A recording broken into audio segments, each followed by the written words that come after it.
একটা প্রশ্ন ছিল স্যার, আমি রাজনীতি সংগ্রামের ক্ষেত্রে দেখি যে বিগত 15 বছর আমরা দেখেছি সৈয়দপুর রেলওয়ে কেন্দ্র করে গভর্নমেন্ট বিভিন্ন সময় যন্ত্রপাতি আমদানি করেছে, অথচ সেইখানে একটা শর্ত আছে যেখানে খরচ বেঁচে যাবে এবং রেলওয়ে কারখানা উন্নয়ন হবে।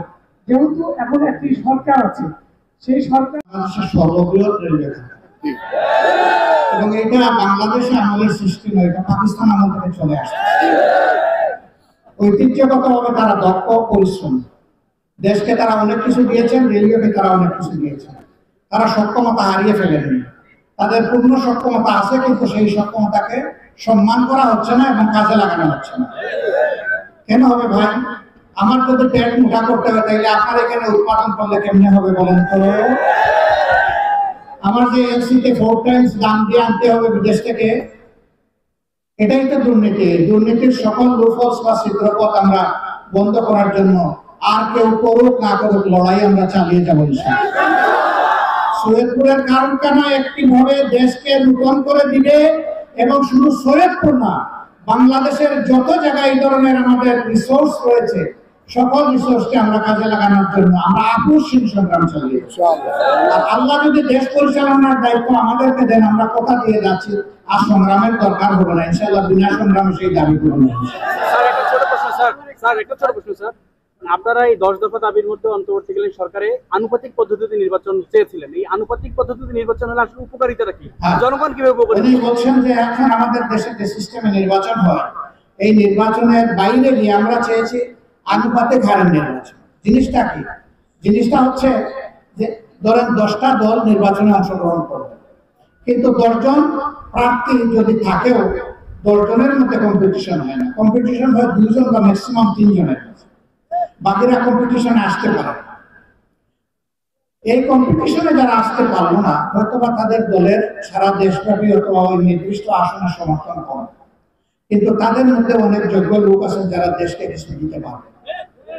আবার জনপ্রিয়তার কারণে যারা 1 নম্বর হয়ে গেলেন, হয়তো প্রার্থী এমন যে জনসভায় ভালো করে তিনি বক্তব্য দিতে পারেননি এবং সংসদে গিয়েও তিনি নিজের মেয়ের লেখা ওই কথাটাও করতে পারেন, তিনি যাচ্ছেন আইন রচনা করতে এবং এটা হচ্ছে। তবে হ্যাঁ, উনি বলেছেন যে নিজের মেয়ের লেখা জনগণের স্বার্থের কথা বলতে না পারলেও সেখানে গান গাওয়া যায়।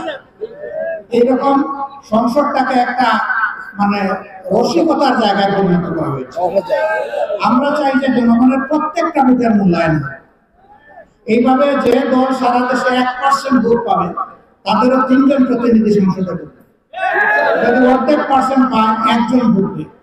এখানে বিভিন্ন দল মত আদর্শের লোকেরা ঢুকবে। এটাই তো বহুদলীয় গণতন্ত্রের সৌন্দর্য, এটাই তো আমরা চাই। আমরা একটা কোয়ালিটি পার্লামেন্ট চাই। তখন সকল দল কোয়ালিটি নেতাদের একটা তালিকা দিয়ে জনগণের সামনে তখন এটা প্রচার করবে। যদি এর মাঝে কোনো ভুল থাকে, এখানেও যদি বেশ কম করা হয়, জনগণ চিৎকার দিয়ে বলবে এই প্রার্থী এটার যোগ্য না, তখন তালিকায় সেই প্রার্থীকে বাদ দিতে বাধ্য হবে। এইভাবে একটা মানসম্মত আমরা জাতীয় সংসদ পাবো, যেখান থেকে সত্যিকার অর্থে দেশের মানুষের জন্য ভালো কিছু আমরা আশা করি। আমরা সেই আশায় নাগরিকদের প্রত্যেকটা ভোটের মূল্যায়ন হোক, এই জন্য এই ব্যবস্থা আমরা প্রস্তাবনা করছি। ধন্যবাদ আপনাকে প্রশ্ন করার। অন্তর্বর্তীকালীন সরকারকে আসলে জামাত মনে করেন সংবিধান সংস্কারের যে তারা হাতে নিয়েছে, সেটা আসলে জামাত মনে করে সংবিধান সংস্কার করা প্রয়োজন। আর যদি প্রয়োজন থাকে, তাহলে কি কি অংশটুকু তাদের প্রয়োজন করা দরকার বা সংস্কার করা দরকার বলে আপনি মনে করেন? এটা বিশাল ব্যাপার। আমাদের অনেক বড় একটা প্রস্তাবনা আছে। বর্তমান সংবিধানে এমন কিছু আইন কানুন আছে যেটা জনস্বার্থে নয়, বরঞ্চ সরকারের স্বার্থে। আমরা এই সব জায়গাগুলোকেই আমরা মুছে একদম সাদা বানিয়ে রেখেছি। সেই জায়গাগুলোকে ভালো আইন দিয়ে রিপ্লেস হোক, প্রতিস্থাপন হোক, সেটা আমরা চাই। এক কথায় এটা বলা বড় কঠিন। এই সংস্কার প্রস্তাব আমরা রেডি করে রেখেছি, তাদের সাথে আমাদের কথা হয়েছে। আনুষ্ঠানিকভাবে যখন তারা প্রস্তাব আমাদের কাছে চাইবে, তখন আমরা তাদেরকে প্রস্তাব দিয়ে সহযোগিতা করবো ইনশাআল্লাহ। এবং প্রস্তাব শুধু আমরা না, এই সংস্কার সবাই চাই, আমরাও চাই। এখন কাজ করি স্যার, আমরা তো জানি জামাত একটি নির্বাচনমুখী রাজনৈতিক দল, সেক্ষেত্রে সুযোগের অভাবে হয়তো বিগত 2টি নির্বাচনে জামাত আসেনি। আগামী নির্বাচনে যদি সংখ্যানুপাতিক হারে না হয়, সেক্ষেত্রে জামাতের নেতৃত্বে দেশের একটা বড় জনগোষ্ঠী মনে করে যে রাজনৈতিক জোট যদি হয় ডানপন্থী বা ইসলামপন্থী যারা রাজনীতিতে বিশ্বাসী, তাহলে একটা বড় শক্তি হিসেবে আবির্ভূত হবে। সেক্ষেত্রে এই নির্বাচনে জামাত ডানপন্থী বা ইসলামপন্থী দলগুলোকে ঐক্যের আহ্বান জানাবে কিনা, কিংবা যদি না জানায় সেক্ষেত্রে ছোট ছোট দলগুলো যদি ঐক্যের জন্য আসে সেক্ষেত্রে জামাত তাদেরকে স্বাগত জানাবে কিনা? আপনাকে ধন্যবাদ এই প্রশ্ন করার জন্য। প্রশ্নটা খুব জটিল রসায়নের প্রশ্ন। আপনি খুব কম কথা বলে ফেলেছেন, আমি চেষ্টা করবো কম কথা সারার জন্য। প্রথমত হচ্ছে যে নির্বাচনের আমেজ এখন পুরো তৈরি হয়নি, এখন সংস্কারের আমেজ চলতেছে। নির্বাচনের আমেজ যখন তৈরি হবে তখন সকল দল তার সদিচ্ছা নিয়ে সামনে জনগণের সামনে আসবে। আমরা সবসময় ঐক্যে বিশ্বাসী, আমরা চাইবো ঐক্যবদ্ধভাবে নির্বাচন হোক, কিন্তু শুধু আমরা চাইলে হবে না, সকল পক্ষকে এটা চাইতে হবে এবং এই চাওয়ার ক্ষেত্রে সকলকে উদার দৃষ্টিভঙ্গির পরিচয় দিতে হবে।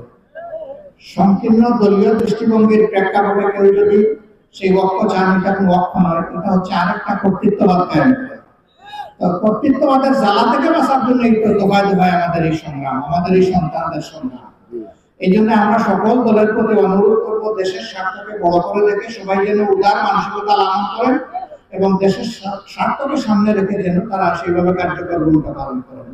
তবে গণতন্ত্রের দুই চাকা ছাড়া কোনো যন্ত্রযান চলে না, মিনিমাম 2 চাকা লাগবে, বাইসাইকেল মোটরসাইকেল। বাকিগুলোতে কোনোটায় 3টা, কোনোটায় একবার সর্বোচ্চ 22টা টায়ার পর্যন্ত থাকে। আমি সেখানে যাচ্ছি না, আমি বলতেছি মিনিমাম 2 চাকা লাগবে, একটা হচ্ছে সরকারি দল আর একটা বিরোধী দল, একে অন্যের পরিপূরক।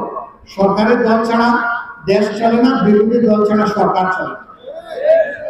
বিরোধী দল সরকারকে সোজা রাখার জন্য এবং দেশের জনগণের স্বার্থ সংরক্ষণের জন্য পাহারাদারের ভূমিকা পালন করে।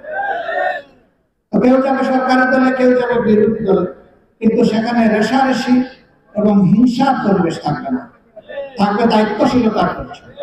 সরকারি দলও হবে দায়িত্বপূর্ণ, বিরোধী দলও হবে দায়িত্বপূর্ণ। এই দৃষ্টিভঙ্গিগুলো আমরা বিবেচনায় নিব। আমরা বিভিন্ন দলের অতীত কার্যক্রম বিবেচনায় নিব, বর্তমান কার্যক্রম বিবেচনায় নিব, ভবিষ্যৎ দৃষ্টিভঙ্গি বিবেচনায় নিব।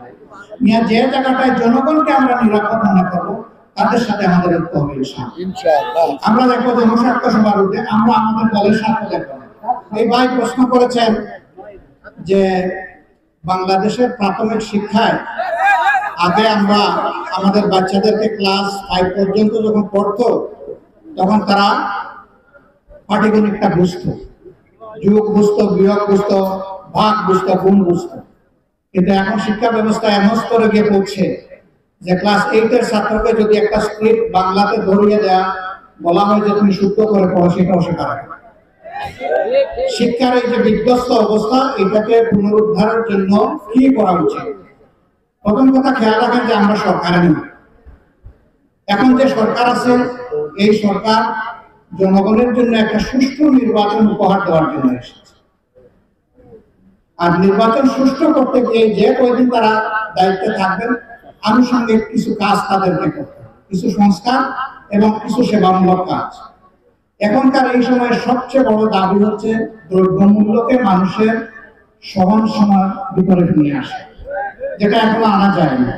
এটা নিয়ে আমরা সবাই উদ্বিগ্ন। দ্বিতীয় দাবিটি হচ্ছে শিক্ষা জাতির মেরুদণ্ড। এই শিক্ষা যদি একটা জাতির বিধ্বস্ত হয়ে যায় তাহলে মেরুদণ্ড থাকে না। আমরা এই শিক্ষা সংস্কারের জন্য আমাদের পক্ষ থেকে সুনির্দিষ্ট প্রস্তাব আমরা রেডি করেছি। সরকার এখন চাইবে আমাদের কাছে, আমরা দেব। যে শিক্ষায় মানুষকে মানুষ করবে না, শুধু মানুষকে যোগ্য নাগরিক হিসেবে করবে, তার যোগ্যতা বিকাশ হবে।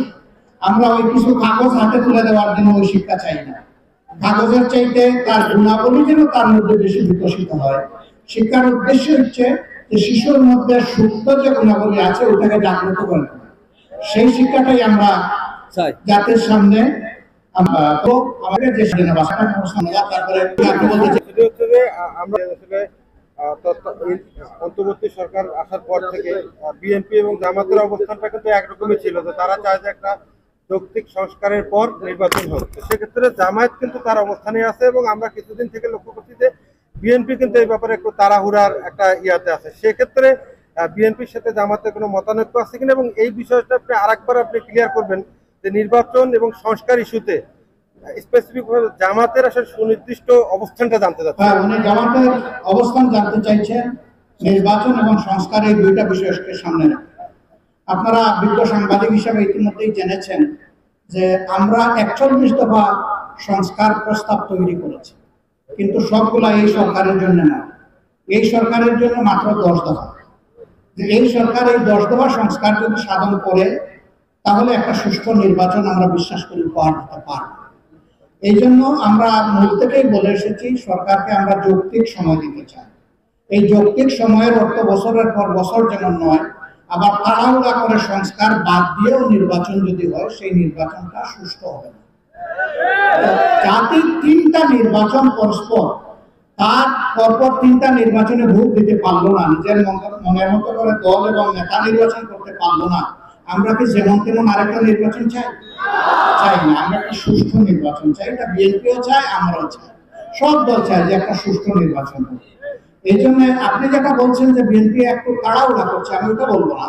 আমি বলবো যে বিএনপি বরঞ্চ নির্বাচনের কথা সরকারকে আমাদের সাথে একটু বেশি স্মরণ করাই দিচ্ছে। আমরা যতটুকু মনে করি আমরা ততটুকু দিচ্ছি, বিএনপি যতটুকু ভালো মনে করে তারা দিচ্ছে।